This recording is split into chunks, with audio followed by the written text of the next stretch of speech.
I'm Greg Sturdy. I'm here with Feet of Rockford, and what I brought out today is some various trail running / running gear, as well as some tips and tricks on how to get into getting outdoors and running.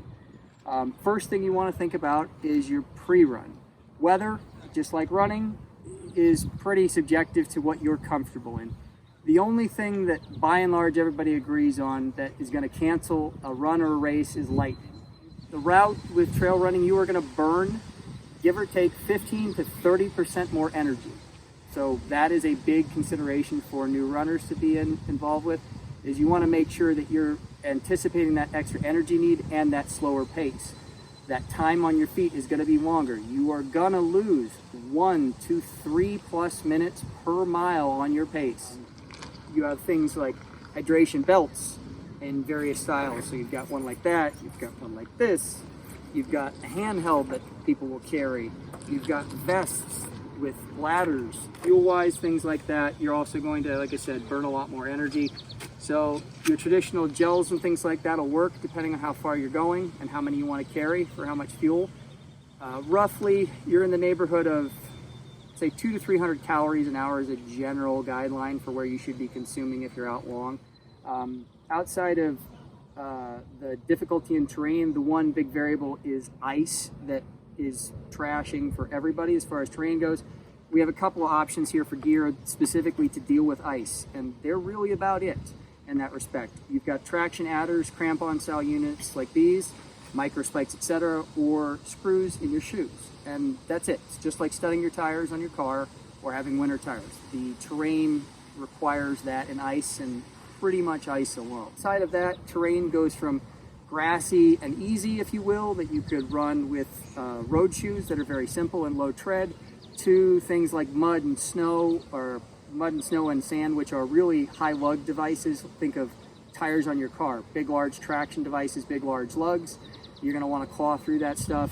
There is one thing to be aware of in trail running: you are guaranteed going to run into poison, something that bites.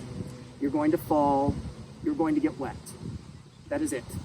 You will have that as happen, and it will happen repeatedly no matter how long you run. The thing about getting wet is you want drainage. So these are a water membrane type shoe. These are great as long as you don't go over the point where the water will go into your shoe. As soon as you do, there are galoshes, and they just act as a big bucket of water, and you're carrying pounds of weight. So good and bad with drainage. Your feet are going to get wet, they're going to get cold, they're going to drain though, and that'll be fine. You'll be okay. So wool tends to be good for colder stuff or wet things.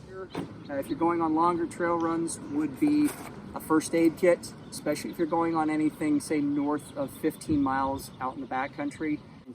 So in that, you've got basics, emergency blankets, Band-Aids, basic first aid prep, and a waterproof case. There's also headwear. You want to have bug repellent in certain areas, sunscreen obviously, just like regular running. The other thing, of course, with running safety is notifying other people that you know and care about, whether that's your watch or your phone that you carry. You're also going to want to tilt your head down to look at the ground. That is really bad for your posture and your gait, and it is not going to help you. I like to use the old balance beam mentality I learned back in school.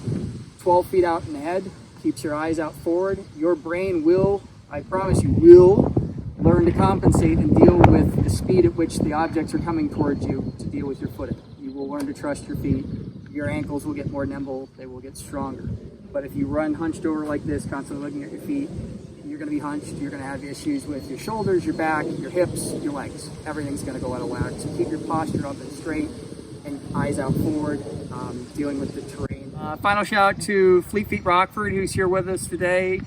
Great local group company that supports the runners and gets us out here and has a lot of these great, wonderful gear needs that we need, and is always encouraging people to get outdoors. So thank you again, Melissa and Feet Rockford, and we'll see you out on the trails.